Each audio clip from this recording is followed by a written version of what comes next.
Top of the morning to you. What is going on with my computer today? Sorry, hold on. Give me a second here. All right, boom. Yeah. Has been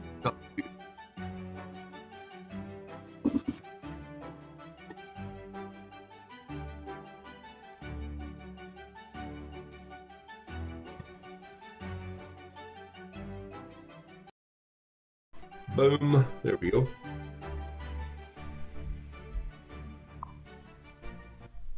Top of the morning to you. It took me a few minutes there to get all my wires back together. I had a briefcase full of wires when we were on the road, and I don't think I used any of them. I think they just crawled around in there, got tangled up. Top of the morning to you. Blessings. It is, what is the day? I don't know. It's the 28th of May. 28th of May, 2022. Coming up to a holiday weekend, I think. I hope some of you are gathering with friends and family this weekend and honoring those that need to be honored. My family, some of my local family is coming in for today, actually. Not coming in, they're just driving over a little ways. 20 minutes that way, 20 minutes this way, some of it. Got a few grandkids coming in today.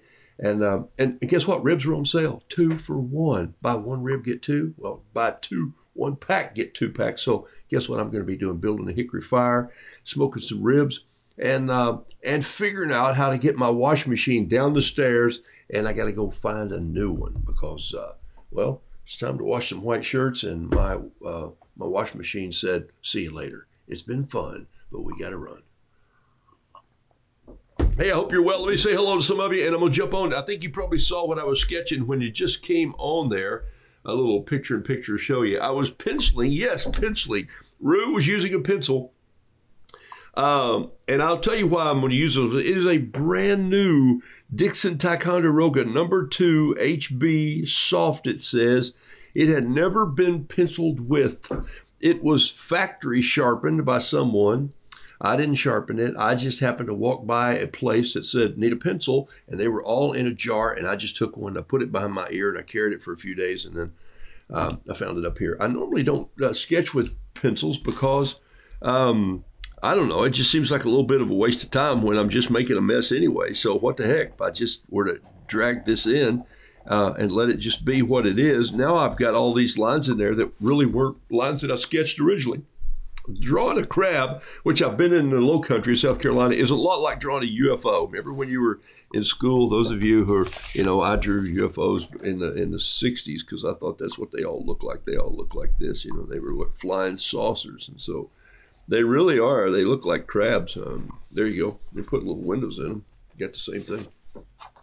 See, there's always something out there that looks like what it is you're drawing. Hey, welcome to the show today. Just goofing off, finding my roots back here on Charlotte soil. Wow, what a week. I did grab a few photos and some videos of just a gallery that we went in. We were on a wonderful trip to visit a friend who, back in February, we went down for his services. He died of a brain tumor in February, and just a dear friend. We'd known him for many, many, many, many years. And so we went down to take his wife out to dinner a few times and make her laugh and do a few things around the house. I played detective for a couple days to try and crack a couple passwords on his computer so she could get into some of their files that in his aging days of processing, he had changed some passwords that she didn't know about. And so we were successful. And so that was very good.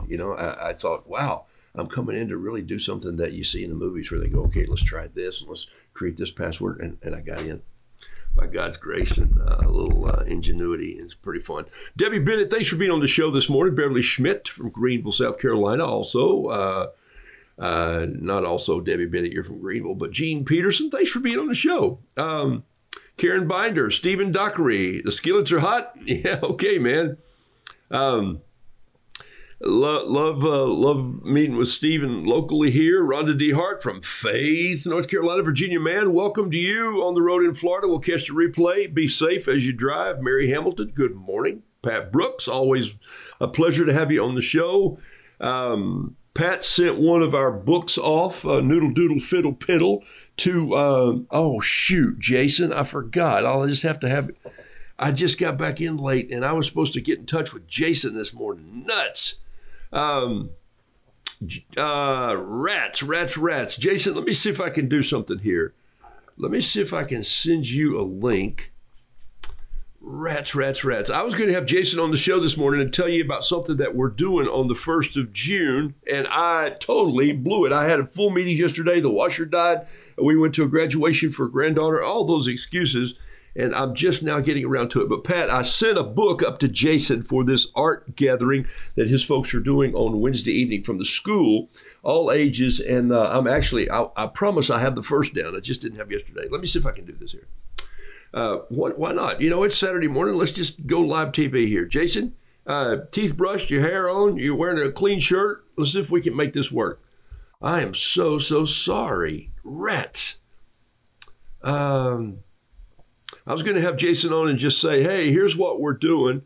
Rue would make a good Columbo. Yeah, that's what Jason says all the time. I'm going like, where's that thing? Got that card here in my pocket somewhere. And I miss wearing a coat in the winter because that's what it's all about. Denise Albright, thanks for being on the show. Carol Hodges, Skeeter Powell, almost on time. It's all good. Jason, let's do this. Why don't you just, let me see if I don't know if I can get you a, Rats, I'm so sorry. I'll tell you what he's doing. His school celebrates artists at the end of every year. And, you know, Jason is an architect that teaches architecture in, Rats, I hate when I forget stuff like this, but I do sometimes. In New Jersey at a high school, and you know him from on the show. Some of you do inspiration with him. It's just fantastic. He is not afraid to just put the pen to the page and just go like crazy sketch and put it out there, because working without a net and making mistakes and then making great art all in the same motion is what you have to do. You have to just stop worrying about what other people are thinking and say, I'm going to paint this. I'm going to try it. The only way you get better is that you fail. And then sometimes you get better on better and then better on better on better. You know what I mean? But you'll, ooh, I could tweak that there. And Jason is not afraid to just jump down with his pen. Look, it's a different side of a style than when you are hired or when you are teaching precise and contour and balance and the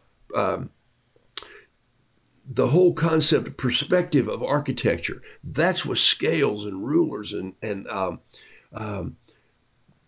measurements that are minute sometimes and detailed. And so the other side of that is let it balance a little bit. Just let it flow and sketch, which is what he does so well. Their school celebrates the arts, the school that they're in, all the grades. And so they do an event every year.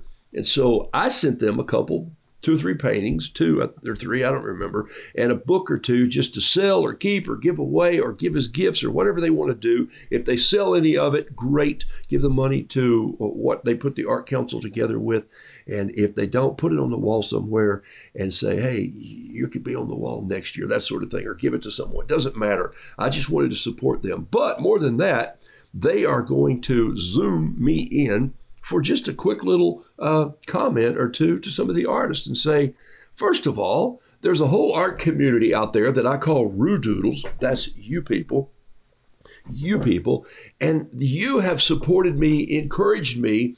Some of you even support me financially through Patreon, and it's remarkable that I get some money a month from you guys to paint a class, but also do my Good News Roo and dig in a little deeper and post things as I find them that might be a part of what you're doing. And it helps me stay sharp. It helps me stay focused, and it helps me always be looking for that one thing that you might know. Like today's class is going to be a little bit of that, and I'll share some more in Patreon when I get into that deeper class and push them a little bit of why it's important to at least sketch something, a cup of tea a day. You know what I mean by that? It takes you about 20 minutes to sip a good cup of tea. In 20 minutes, your sketching could improve over the next year, remarkably so. Jason has students, he pushes students, but some of you are also part of his classes that you take it on when he does that. Sometimes Friday nights I've sat in on those and just watched from a distance, and I've just been there in the background. It's kind of fun to see what he does. And he goes, and he's that left-handed, okay? But they've asked me to speak to community, just being creative, and also, so there's 3 things on our list that I'm going to speak about in just in a few minutes, and maybe even take a couple minutes and field some questions from someone in the audience, just working without a net. So, Jason, I'm so sorry. I was going to have you on today. Thank you for, we will do it another time. We'll do it another time when it's not about this, but it's about your art. So I'd love to do that with you, my friend. I've had you on once, but we'll make it work. So there you go. Pat says, Jason, if you'll message me and your address, do that with a DM message. Pat will send you a little book plate to put in there of her signature in the book also. That's fantastic. All right. So, Sue Kane, love to have you on today. John Robert, thanks for being here. Tom, thanks for being on. Tom, if y'all don't keep up with Tom's sketching, please do. Please follow him. I'll tell you why. This guy works with 2 or 3. Tom is my main friend. And Tom, listen here. Got to tell you this. If you don't watch Someone Feed Phil, you should start watching Someone Feed Phil. You should go back and watch all the seasons. Phil is an absolute nutcase, crazy comedy writer who loves food, who knows everybody in the world because of his Hollywood, New York connections of writing Everyone Loves Raymond. He was the writer for that show. When Everyone Loves, or Somebody Feed Phil came out in its first season, go ahead and plow through that. Watch the second. The theme song itself is worth tuning in for. He is just as quirky. Oh, really? He's just quirky. I don't care what you think about me guy who dances in the street and makes people feel special. Okay, so Tom, on this year's seasons of Someone Feed Phil, I believe it's Netflix. I know it's Netflix. The second place that he appears is Maine. And believe it or not, he goes right into Brunswick, and you see that river and that bridge. I thought he was going to walk into the Sea Dog brewery there, but he didn't. But he walked past that area, and so I thought of you and your sketching. But it was a great, and Carol and I look over at each other and go, been there, done that. And so it's just phenomenal. But how he gathers people in Maine, and it's just, and Skeeter, I want you to go watch this because I want you to see. So Skeeter Pal, listen to me. This is important from our Zoom the other day with Camp David. And Ash and I coming down to help you in South Carolina in September to do something with those special folks. There is a group of people that he has a cousin, and she's in a house, an art house. And I want you to see how art and the folks that you do ministry with are connected. It's Someone Feed Phil. You heard it right here. If you haven't viewed it, sit down and just watch what he eats and the people he meets, but watch his style and how he loves people, okay? Funny Jewish man who had family in New York and L.A. Just hilarious. New York is really where he's from. All right, so Tom, the reason I got into that is because the thought of you, Carol and I were sitting here and go, that's where we met Tom, right there, and in that Brunswick. But Tom travels with some sketchers, and not sketchy people. Well, he might, but he travels with some sketchers, and they go around and they sketch things. If you haven't started following Tom in his sketching, look at what this man sketches. And Jason, you and Tom need to gather because of your architectural backgrounds. Tom has a strong architectural background. Okay, there we go. Here we go. The magical arpeggio of the moist coast of Maine, Tom says. Yes, a man with verbosity. All right, can I find the video you showed of Even Crawford's portraits? How can I find it? June Jones, that's a good question. I can maybe send you a link, or you can go back and see the day that I played it on the show. It's going to be there. Or I can run it again for you later on, okay? So, all right. That's a good question. Are there any more Q? If you ever have some questions, just throw QQQ on them, and I'll search that, or Q in front of them, and they'll come up. If your name's Mary Quayle, you just pop up all the time because Q's are there, but questions. All right, so here we go. Jason, you know what? If you're in Maine, he's up in Brunswick, so he's up between, who knows? I remember driving there, but y'all would do well having a cup of having a pint together in the Sea Dog in Brunswick. Yeah. All right. I know you are going, so you need to watch the show Someone Feed Phil before you go to Maine, and or. So we'll go from there. All right, so let's get to art. But this is such a great catch up with you people. I love what's happening out there, and I got to show you something. Carol and I were in Bluffton, and you think of Bluffton as low country, which it is. Grits, Geechee Boy grits are there. Shrimp is pretty fresh there. You can get it off the boats. I like Mayport shrimp. They're a little larger, but those shrimp are fantastic. Great places to eat.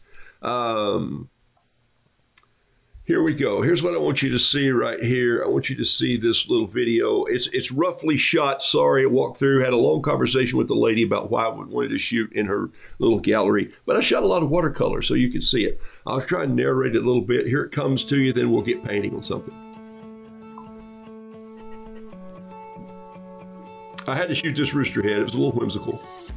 These are all watercolor right here. Look at these little scenes from the golf courses around, but look at the attention to landscape here. Sorry about the glare. No way I can change it. It's hard to go in and say, hey, can I bring my lighting in? This painting right here, by the way, is not watercolor. It's oil, and it's look at the perspective on that. That's why I shot it. Just want you to see that road. This is watercolor, and I chose this one from Katrina Schmidt-Rieke because I want you to see how she poured water out. Take a look. Look at this pouring through wet on wet and holding the paper down and creating this swash, almost a dove-like look in the clouds and in the marsh. I liked her style, and I like this watercolor painting. And then I'm going to jump over here to a painting that caught my eye. It's oil, and I said, okay, tell me this artist has to be from California. And she said, Santa Fe. I go like, well, there it is. Look, nobody paints light like those Californians. This is a place called the Burnt Church Brewery. Now, you know I'm a teetotaler and don't know about bourbon like my son does and my wife does, but this is on Burnt Church Road, and Burnt Church Road was because there was a big church there many, many years ago in the early 1900s or 1800s. It burned down. Unbelievable place. Look at the detail on the walls. Take a look at this wall. It's burned boards, yes. And they are not real burned boards. They've been masked that way, but they're beautiful. This place, they even took their logo and branded their lemons and oranges that they use at the bar. So I'm just impressed with how they put this together. Take a note. It says Burnt Church Witness. Take a look at this tree. I'm going to tell you about it. This is story time. And there's the church that we love so much in Bluffton. Jason sketched it one time. This is the church now where our friend's ashes are laid to rest. And so that'll take you on that little journey. Huh? Kind of fun. Kind of fun. All right. So I wanted you to see that. And while I was there, so some great art, but I wanted you to see this. And the art was very, I thought the art was extremely affordable. I didn't think it was pushed for tourism, where sometimes they'll just, and overheads in a gallery will just run art way up. I mean, you think, how can an artist ask this much for this painting? And you go, well, because sometimes the gallery gets 40 to 50%. Yeah, and so that's how, because they've got to keep their lights on, and they're opening and closing the doors and paying manpower to hang out so people drop by. So that's why it is. And so people say, hey, how come you're not in galleries? And I say, well, because one is I have this following of people all over the country, and I sell my art just for the time, talent, detail, size of paper that I'm into it. And I'd rather sell it at that rate and sell more of it and get it out there than I would for it to hang in a gallery for a year, because I don't see too many people coming in and paying $1,000 for a rooster. So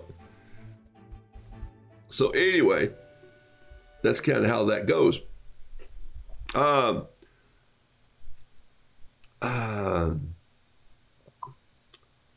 let's see. What I was going to show you is this right here. Where was it? Oh, I was going to tell you about that tree. Remember I showed you that tree? That tree was an oak, and it said witness oak. And here's the story on that tree. And I'll do that while I see if I can tell you. Hey, let me find my picture here while I sketch a little crab that I started here. Because when in Rome, you paint Romans. So while I was down in South Carolina at my friend's bar, she has the one. I shot a little wall, I think, for Patreon.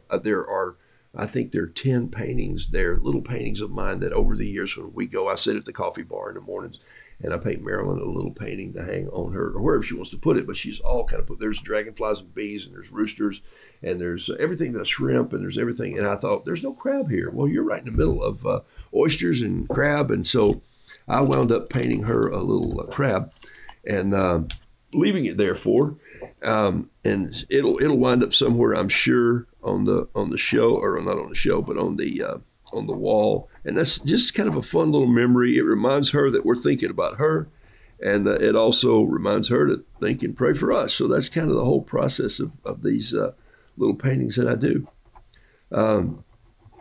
So like I said, I didn't need the pencil, but I just had it in my hand this morning when the show opened. I think I had it by my ear early on, thinking, what am I doing with this pencil here?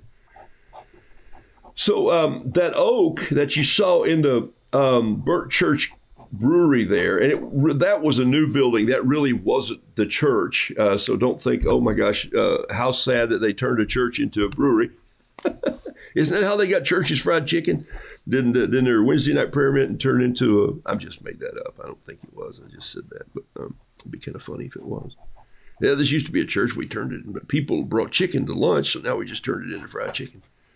Could have been someone's name, but anyway, it's kind of fun. I did put a little more pencil. See, this is why I don't like pencil. Then I have to erase, and it just takes up all kinds of time. I don't have time. I'm a painter. I'm a fast painter. He said, sketch a little crab. I was misunderstanding. Yeah, I can do that too. Oh, crap. And some of them look like that. So here's the thing. Miss Carla must be feeling better. That tree that was there was a witness oak. Now, I don't know if you know what a witness oak is, but a witness oak is a tree that, look what I'm doing. I am ADD, so that's why I do this fast brain. Look, I've got my little palette here that I carried in Maine because Phil inspired me from Maine. I carried two of these. One has more mute colors. This one has a little bit of life in it. Just wake up colors. I have to get those woken up a little bit. I'll actually put a little spray in these too, just over here. Just a little misting bottle, just to get them to wake up a little bit, because I'm using my bamboo brushes and I don't like to just punch those in. I like to lay those in and roll them a little softer in my colors.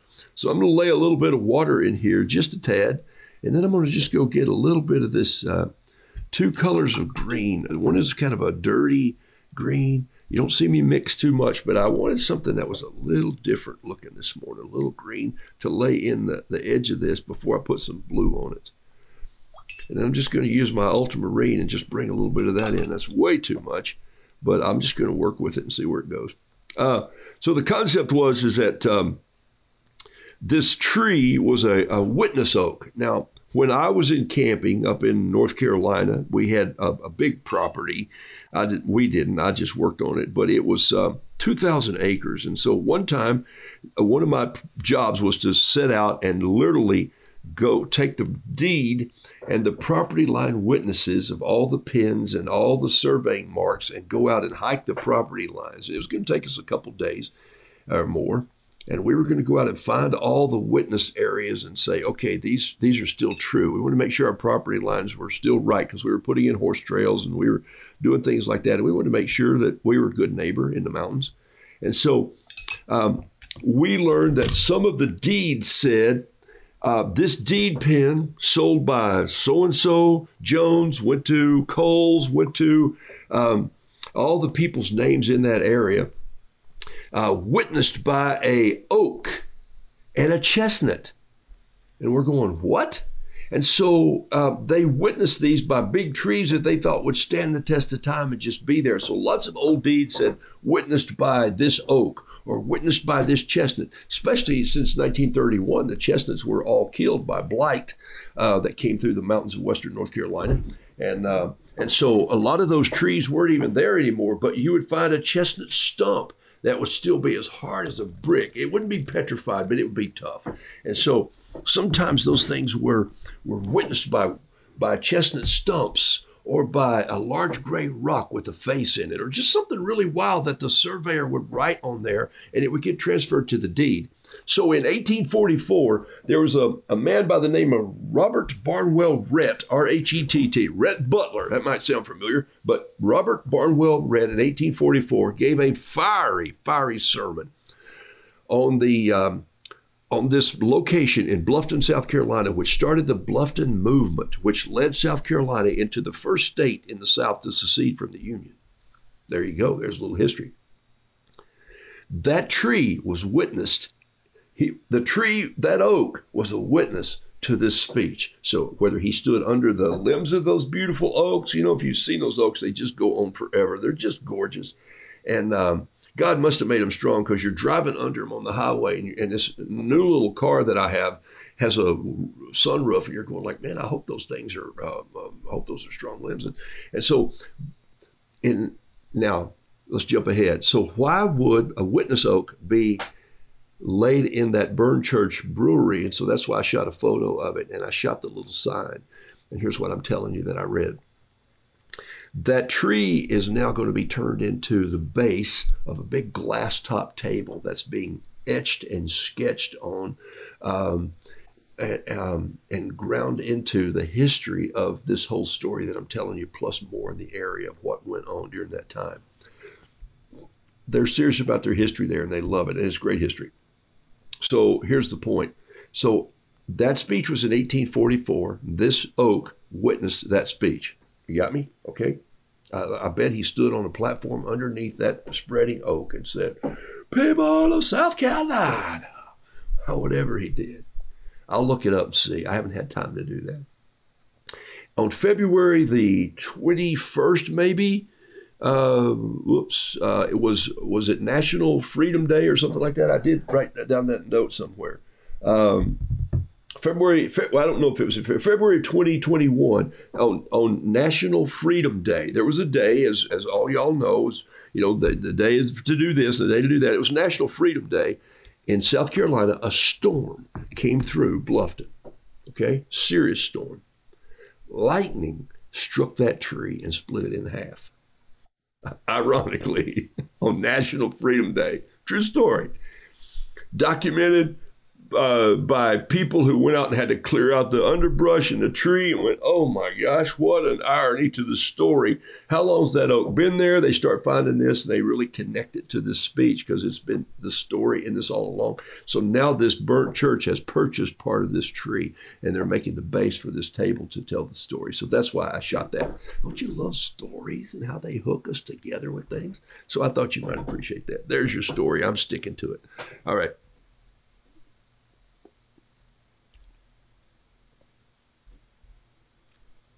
All right. You nailed it, Kim. She says, my family deed farm is marked by trees. There we go. All right. So while I was there, I painted a couple little crabs. And so I thought I'd just do some this morning. Just do one. If you hadn't painted one in a while, maybe you should just get a little bit of orange paint out there and just go. And look, I just sketched this, and now I'm just laying a little bit of orange in here on the claws, because they do have some really wild colors. I'm going to have to go for some Terry Tardy turquoise, and it's right here. There it is right there. I put it in there. This is a little pack of paint that I carried with me in Maine. There is another one of these somewhere. Here it is right here. I carried two of these. This one was from Charvin, which is in the 1830 from Paris. Not this tin, but when the paint store started. And this is what the lady in Paris sent me to take to Maine. And so I mixed some of my colors, because I knew I'd do some roosters and some shrimp there. So I carried these two things around Maine. And you know about these little tins? They have a ring on the back. They're not cheap, but I can't complain. These were both gifted to me. You can slide your finger in that little ring right there. See it? Zip. And then that's good to hold on if you're out there working on your journal. And so you can just kind of turn your like this. It's kind of nice. What I don't like about it is when you just set them flat, it kind of rattles around on the table. So I have to set them on a napkin. But such is life. You know, you can't have everything. I guess you could, but then what would you do with it if you had it? You wouldn't have a place for it. So a little orange on here, a little orange in the joints of this crab. And I'm not trying to make anything expensive here. I'm just in my style, trying to do a little crab. I do think I'd love to come up with some panes, a little bit of gray right here, just a little bit of French gray, and kind of come right in here with a little touch of that gray.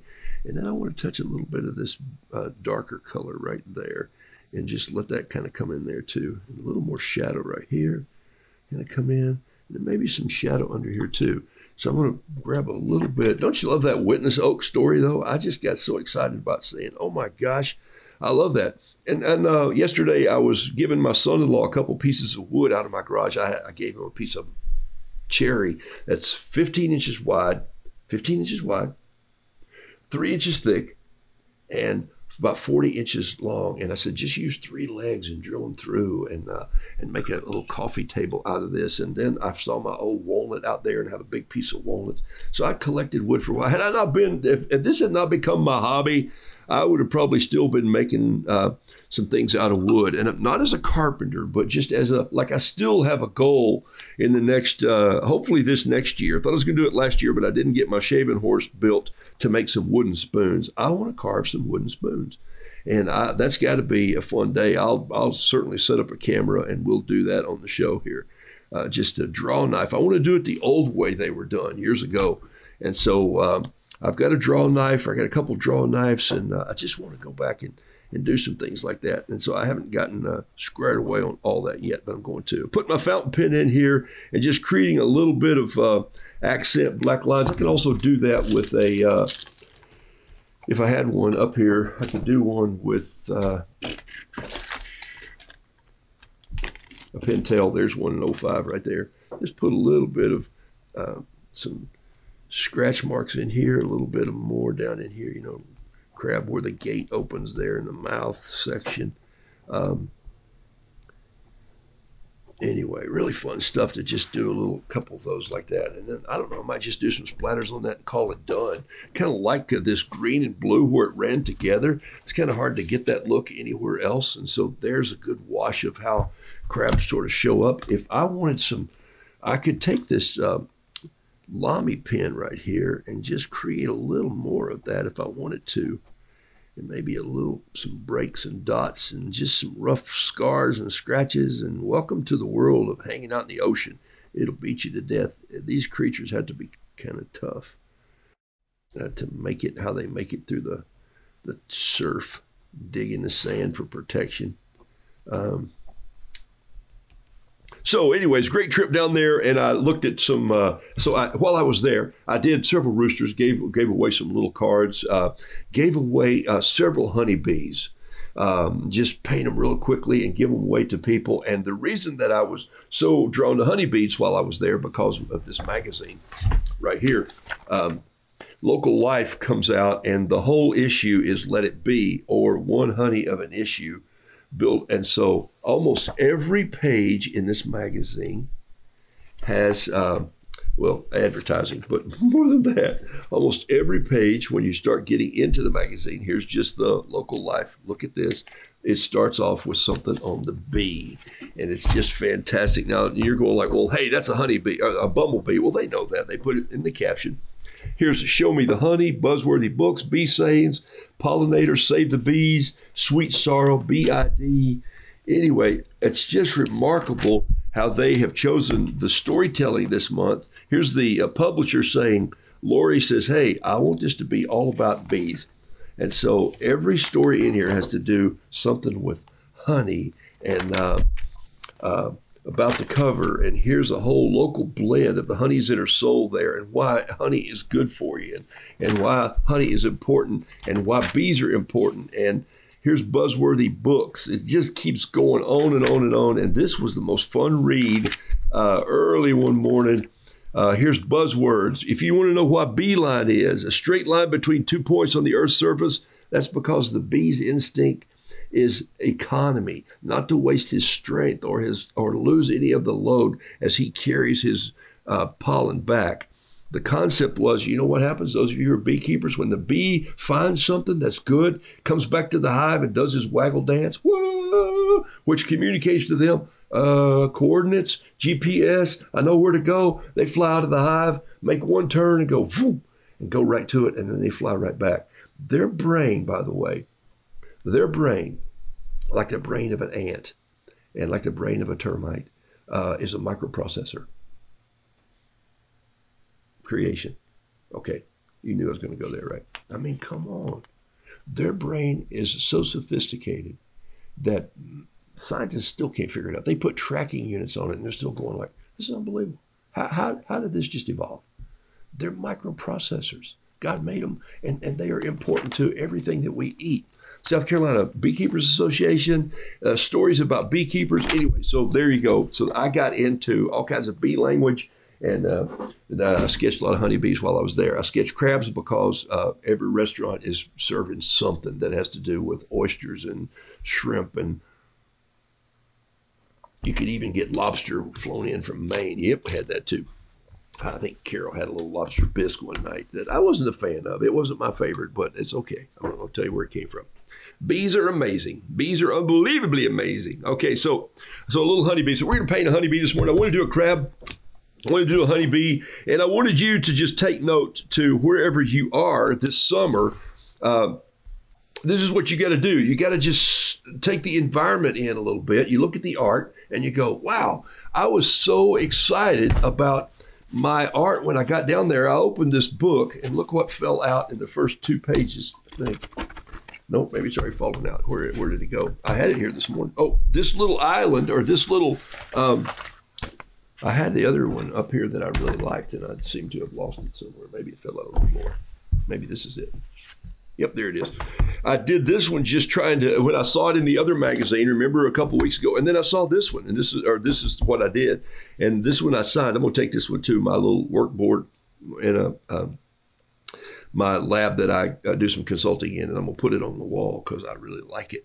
And so I did it in such a way that there's white space and holidays under here. It gives these trees a little perspective back in there. This is real simple. This is just 3 different greens and a pen.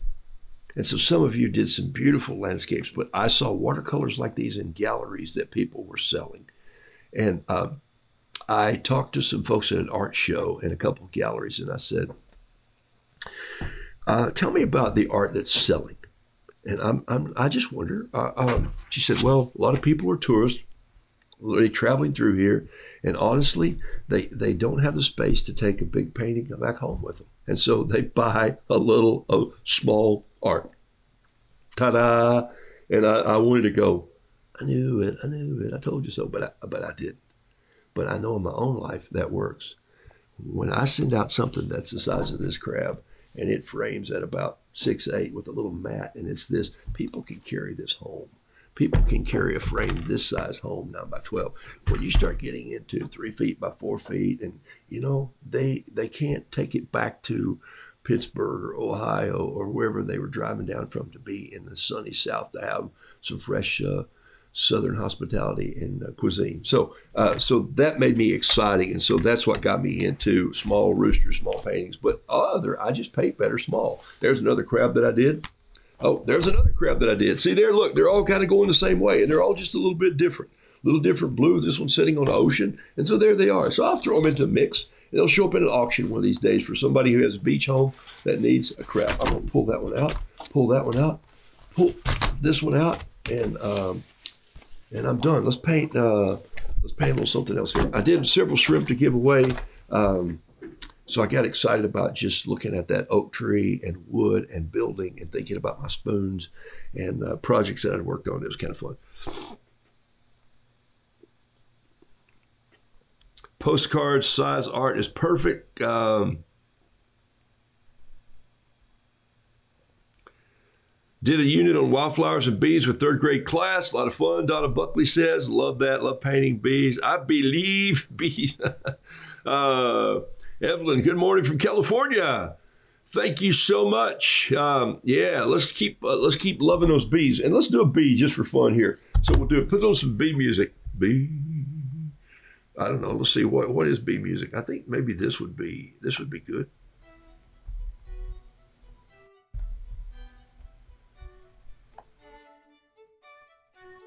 A little classical music for a bee.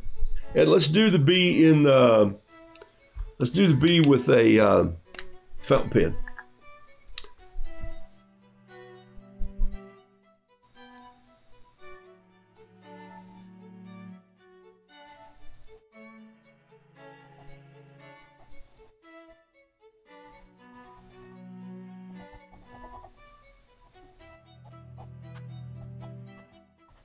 Just real quick, just if I'm sketching at a coffee shop, this is kind of how I turn my bees into a coffee shop little bee that people might want to have as a gift.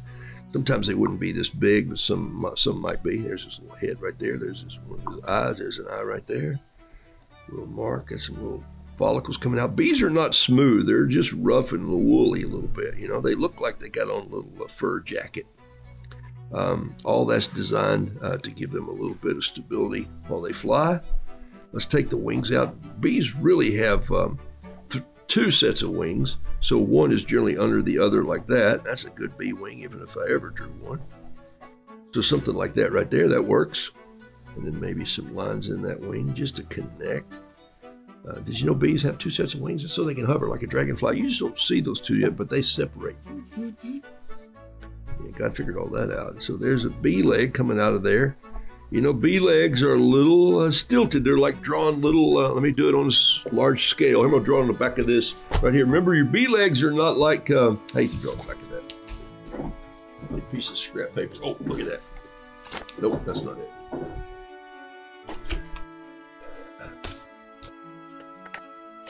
Rats. You'd think an artist would have some scrap paper on the deck, huh?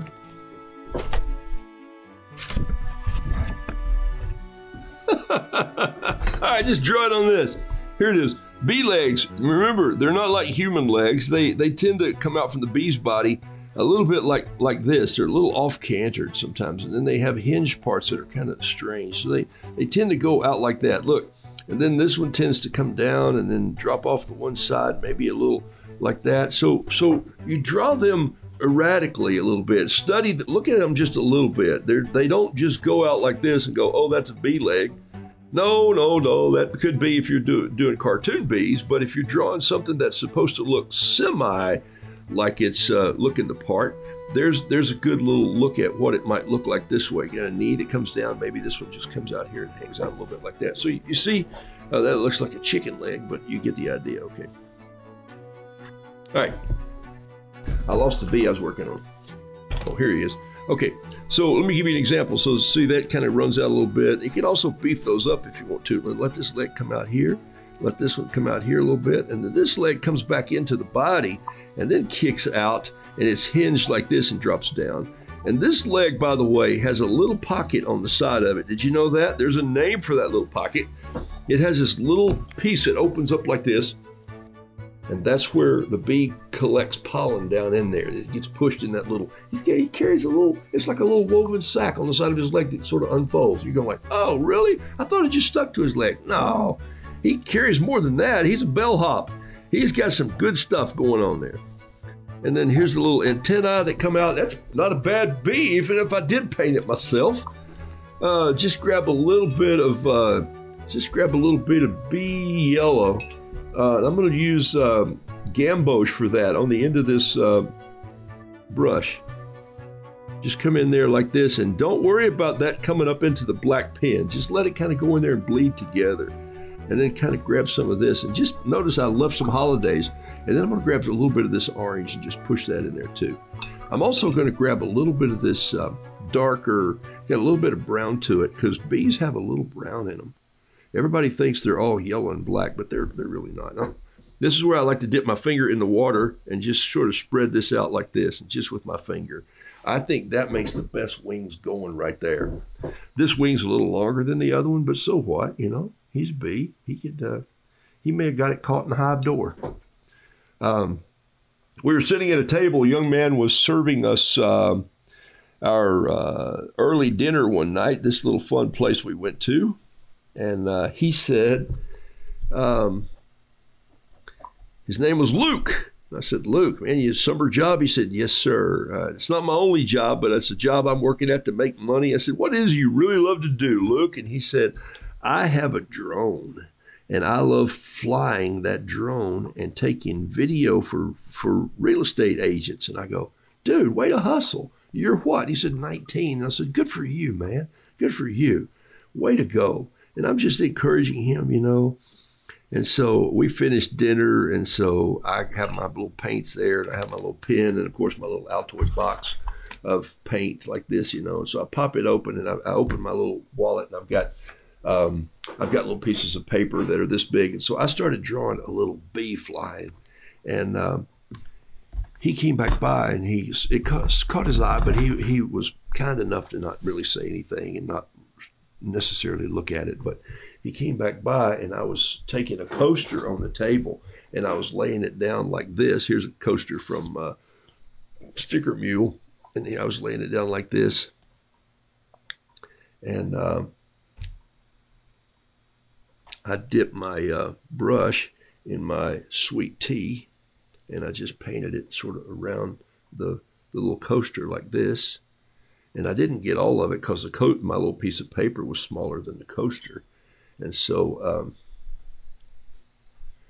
I just painted it around like that. And I suddenly had that bee in a little bit of a glass circle, just like that you see. There's the small ones that I do. And then as it started to dry a little bit, I came back in with just a little drier paint, and I started putting something right in there like so. That was kind of fun. So he's watching me do this. He comes back, and I said, what do you know about bees, Luke? He said, they make honey. I said, all right, man, you're going to go places. I'm loving this already, you know. And so we're giving, and he's a nice man. He's got time. The restaurant's not too busy. We're sitting outside. And he said, I said, do you know the 3 kinds of bees there are in a hive? And he goes, well, there's a worker bee. I said, perfect. You got that one down, buddy. He said, there's a queen bee. I said, yeah. And he said, I don't know the other one.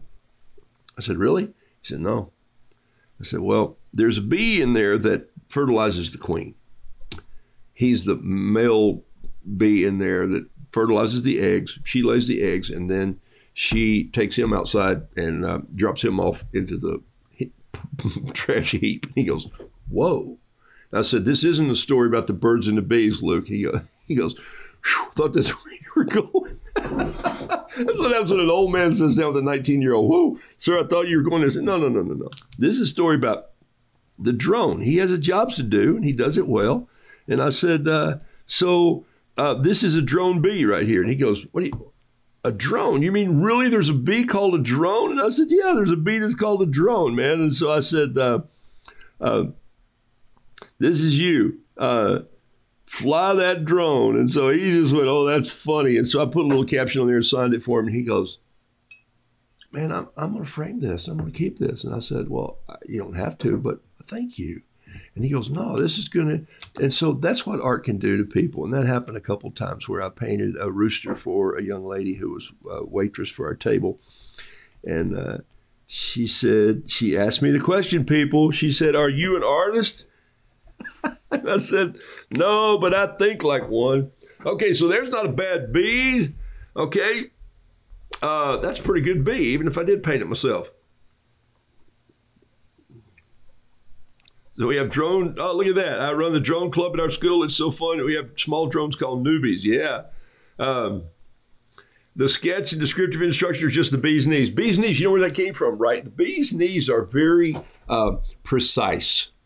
They're very beautiful how they go together. And do you know that's where that saying came from? That's the bee's knees. Something that's precise and beautiful. That's just the bee's knees. It means it works just perfectly.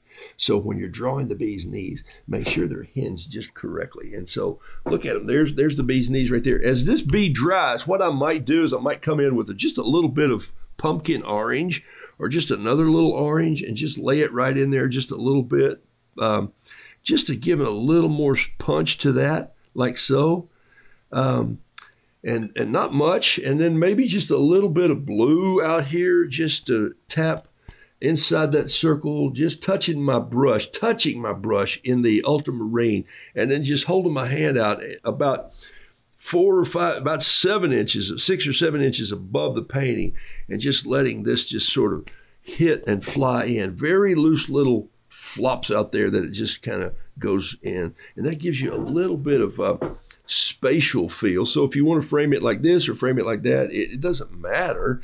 Just enjoy doing what you're doing with it. And so don't worry about, well, it doesn't look exactly like a bee. Well, yes, it does. You look at that and it goes, it looks like a honeybee. And so you're not photographing the bee again, you're sketching the bee. So there's a bee, there's the crab. I'm in a low country, got one more painting I wanted to do. I'm just going to take this and rip it out of here now. And that's going to leave me with a piece of 300-pounder in this. I just used up a, there's a little rooster. I'll just finish him. There we go. I'll just finish him and it'll be this pad. I just used up a original paint, bright white paint book, 10 by 5.5, a 140-pound Kilimanjaro. Some of my favorite paper. I just absolutely love it. Love it, love it, love it. And I like this little bee. And I'll probably write my caption in here. I have a caption that I came up with about, what, 2 months ago, something like that, that says, if God hadn't made the honeybee, there'd be no need for biscuits. And it's just one of those captions that I think that really is a great caption to say. This bee was created for a purpose, and we gotta save as many as we can because our civilization depends on it. And you go, no, so, oh yeah. We're talking a high percentage of the foods that we eat are pollinated, cross-pollinated by bees and hummingbirds and moths and butterflies, and we need to be careful about our environment like that. I'm not throwing up I'm not saying, oh my gosh, go do this, and nope. Miss Carla says needs a hint of turquoise on the wings. Okay, maybe.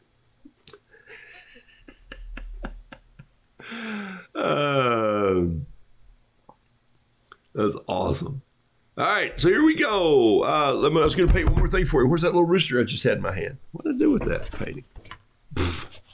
Here it is right here. All right, so I started sketching this little rooster, and I think I'm just going to pick up the other, where's my pen? Here it is. I think I'm going to pick up this other leg, and I think I'm just going to bring his front leg down like this and pop those toes in right there, that back toe, and then give him some earth to stand on. I love just doing the hash like this. I got to ground all my creatures. So look, I do this over and over and over again every day. I hope you're doing that with your art. If you're not, several months from now, you're going to go, gosh, I feel like I'm in a rut. So that's why people say, gosh, I thought you painted roosters all the time. Or you're branching out. No, I'm not really. I always reach out and grab other little things and I experiment with them. Some of them you don't even see. I don't even show you. But if I like it, I might show it on the show. Or if I like it well enough to say, that's me, that's not my style. I painted a rooster playing a banjo this week, and I put it in an envelope and mailed it to my granddaughter who's at a camp as work crew. And it reminded me of a story that camp that she is at was the camp that I served on staff for many, many years. And there was a bluegrass event that we did down in the barn, and I did that event 115 times. I'd show up with my guitar and my banjo with a bunch of scrubs people, and we'd go in and we would just have fun and sing. And I sent her a little thing that said something to her about being a strong servant and why she was there, and reminding her of that. And it was just really fun to do that. So there's a lot of paintings that I do that no one ever sees. A lot of paintings that I do that never sell, a lot of paintings that are given away, and a lot of paintings that sell. And it's kind of fun. And so I just want you to enjoy what you're doing, but think about it all the time. I'm taking my fountain pen right now. That is, if you want it to be a passion of yours, or if you feel like that it is a passion of yours, and you want to lay into it a little bit.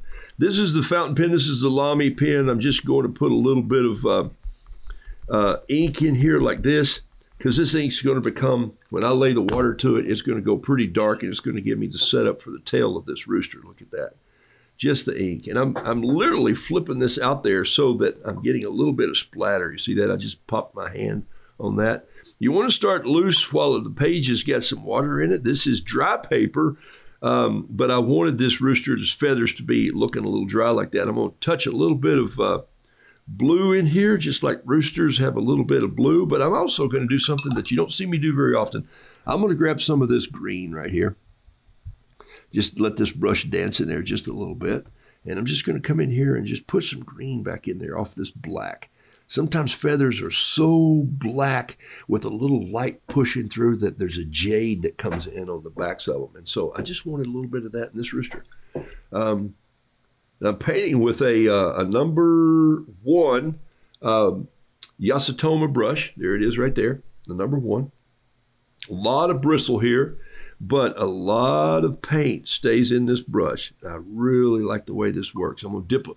Now, it's a little dry for me right there, see, but I'm getting this brush look that I want. It's kind of loose, see that? Now I'm going to dip my brush in just a little water, not to clean it out, but just to soften this paint up a little bit and let it flow a little more down here toward that side. Boom. So you see, I created a little bit of a heavy stroke in there with a drier brush with a stronger pigment. And that's what you have to work toward. The only way to get that is you just practice it over and over and over. You just finally go, okay, I got that figured out. I'm going to clean out my brush. I'm going to grab some red, and now I'm just rolling it in my red here. This is Joe's red. It's Hot Mama red. A little bit on the tip. It's easier for me. This is a hard paint for me. Take a look. That's why I don't tape my work down. If I like that little red right there. I'm just going to put some red right there like that. Ooh. Okay, I'll start that again. Should have done that when I was over there, and I thought about it earlier, and then I just forgot. So there I am now. Now I'm just going to put a little bit of red in my brush. Now that's wet, so I don't want to lay my hand on that. So I just turn my page around like this.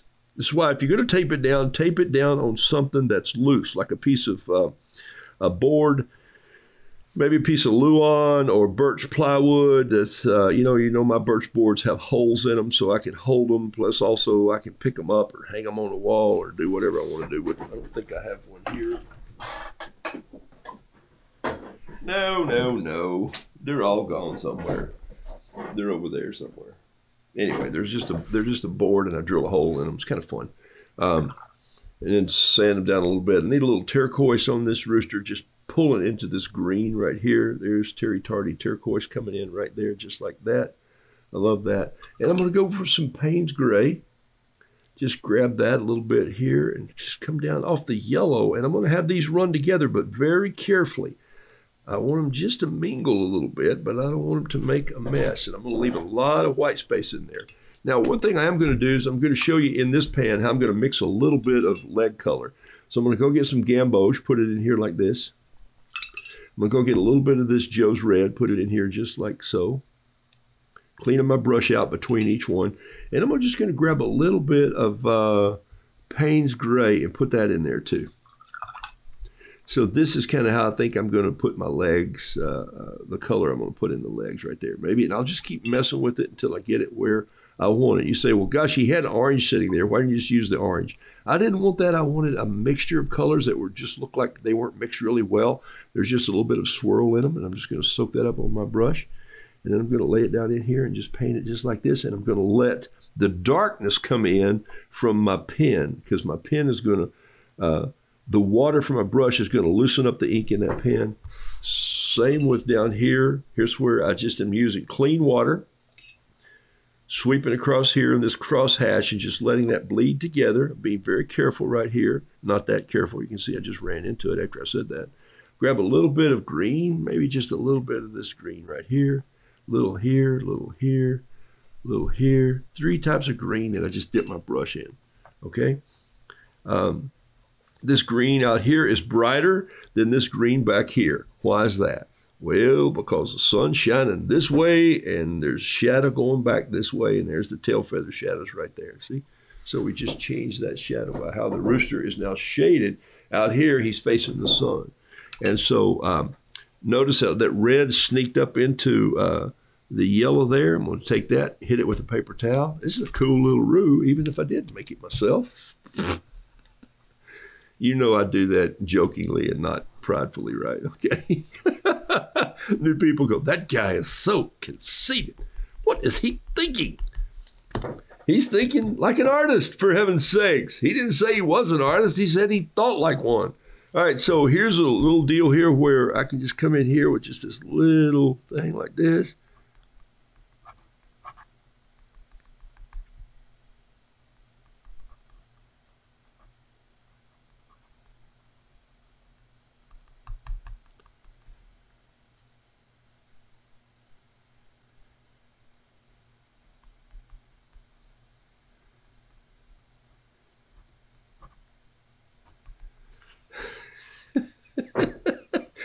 right, these are tiny little bees here.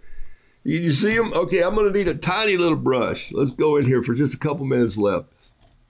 All right, did I know I was going to do this? I had no clue. I'm going to go in here and get just a little bit of this gamboge and just come in and touch these bees with a little bit of yellow here. These are just bees that are, all right, here's two that are having a conversation. This one's going in the other direction. So what's this capture going to be?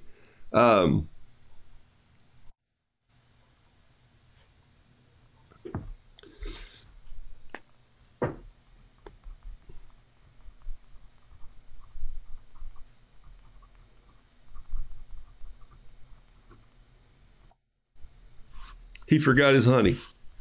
I don't know. I'm just a strange old man, but it's kind of fun. There it is right there. So this rooster's talking to them. This one's flying that way. Boom. He forgot his honey. So he's going back home. So you feel like they came as a couple and he was just moseying along. And it's like sometimes I walk much faster than Carol because I'm 6'5" and I'm just in a hurry. And she's looking in shop windows and turning, and she'll just make a hard left turn and not put on her blinker. Behind me, I won't even see it. And I'll look around and I'll go, hey, and she's not there. And I realize, oh my gosh, I just forgot my honey. I wasn't paying attention. I thought this was about me, and it's not. It's about a walk out here. And so sometimes that happens. So if you're walking along and you're coming along beside someone to be an encourager or a friend or a bon vivant or just a fellowship partner that says, glad you're on this planet, and you realize that you're in another world and walk away out in front of them, maybe you need one of those reckoning moments. Hey, you're all highly favored, as I am. Thank you for being a part of the show. Thank you for sharing my Facebook page. June Jones, I will see if, you know what, I don't think it's here. Let me see. If it is, I will run it right now. Rats. I think I have offloaded. Wait a minute. I'm looking.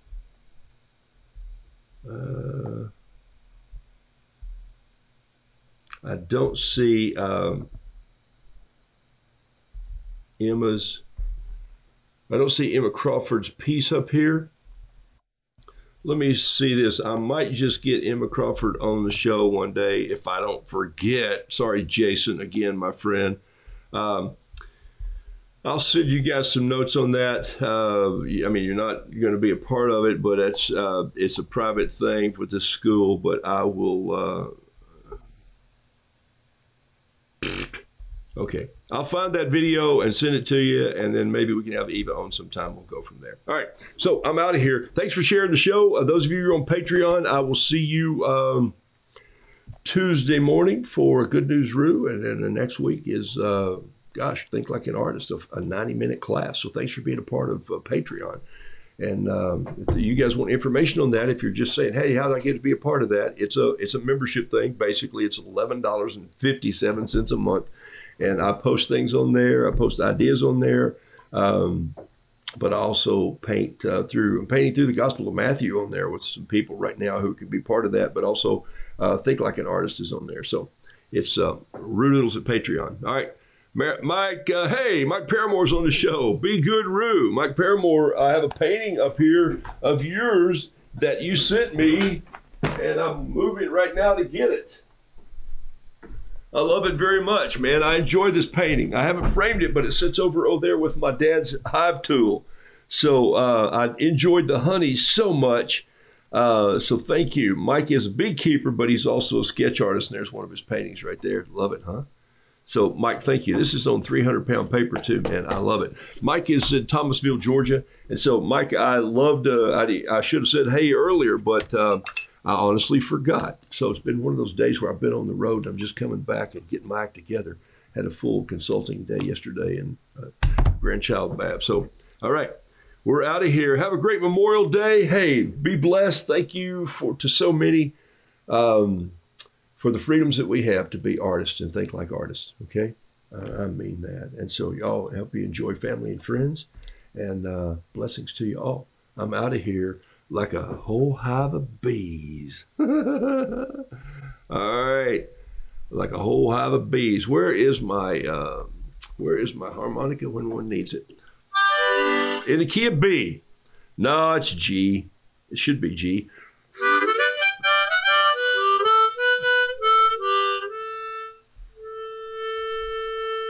For those of you who wonder, can he really play that thing? How about this?